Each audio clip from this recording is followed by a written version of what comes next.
ફતેપુરા વિધાનસભા મત વિસ્તારમાં ચૂંટણી ફરજમાં રોકાયેલા પોલીસ, આવશ્યક સેવાઓ અને અન્ય સ્ટાફ માટે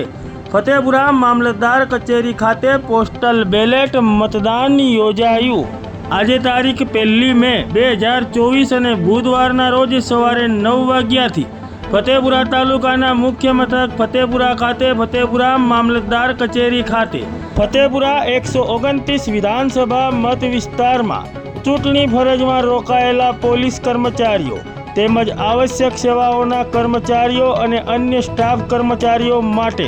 પોસ્ટલ બેલેટ મતદાન યોજાયું હતું, જેમાં ફતેપુરા અને સંજેલી તાલુકાના ચૂંટણી ફરજમાં રોકાયેલા કર્મચારીઓ અને અધિકારીઓ ઉપસ્થિત રહ્યા હતા અને પોસ્ટલ બેલેટ દ્વારા મતદાન કર્યું હતું। આજે તારીખ 1 મે 2024 અને બુધવારના રોજ સવારે 9 વાગ્યાથી ફતેપુરા વિધાનસભા મત વિસ્તારમાં ચૂંટણી ફરજમાં રોકાયેલા પોલીસ કર્મચારીઓ, આવશ્યક સેવાઓના કર્મચારીઓ તેમજ અન્ય સ્ટાફ કર્મચારીઓ માટે આ મતદાન શરૂ કરાયું છે, જે સાંજના 5 વાગ્યા સુધી ચાલુ રહેશે।